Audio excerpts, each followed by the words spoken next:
उत्तर प्रदेश की राजनीति में इस वक्त चर्चा उपचुनाव के नतीजों की ही है, क्योंकि बीजेपी और सपा ने शानदार तरीके से इन चुनावों में जीत हासिल की।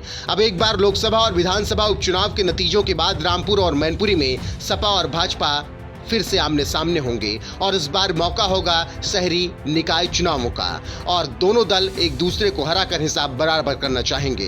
रामपुर में जहां भाजपा उपचुनाव में सपा को पटखनी देकर उत्साहित है, तो वहीं मैनपुरी की जीत ने सपा का उत्साह सातवें आसमान पर पहुंचा दिया है।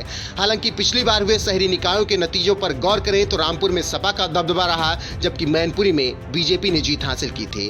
गौरतलब है कि पूर्व मंत्री आजम खान के सियासी कद के इजाफे के साथ रामपुर में सपा का दबदबा हमेशा से रहा, लेकिन उपचुनाव में उनका कद घटा है, क्योंकि वहां पर बीजेपी ने शानदार जीत दर्ज की है और सपा को हार मिली है। ऐसे में सपा के लिए निकाय चुनाव में वहां पर जीतना बेहद ही जरूरी है। आपको बता दें कि 2017 में जब निकाय चुनाव हुए थे तो रामपुर के शहरी निकाय चुनाव में सपा ने शानदार जीत दर्ज की थी। 8 शहरी निकायों में 6 पर सपा ने कब्जा किया था, जिसमें आजम खान का दबदबा साफ नजर आया था। अब देखना दिलचस्प होगा कि क्या 2022 में भी आजम खान वही इतिहास दोहरा पाते हैं या फिर नहीं।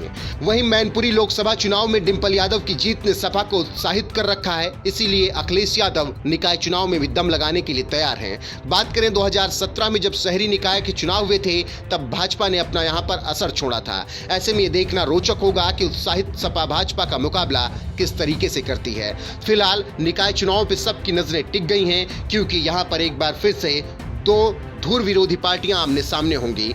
वैसे भी ये बात किसी से छिपी नहीं है कि अखिलेश यादव किस कदर बीजेपी पर हमलावर रहते हैं और सूबे के मुखिया योगी आदित्यनाथ भी किस तरीके से समाजवादी पार्टी पर कटाक्ष करते रहते हैं। इस बीच हुए चुनाव के दौरान जिस तरीके से सपा और भाजपा का प्रदर्शन रहा है, एक दूसरे के खिलाफ वो जमकर लड़ते रहे हैं। ऐसे में अब देखना होगा कि निकाय चुनाव में किस तरीके से दोनों पार्टियां अपना दम दिखाती हैं।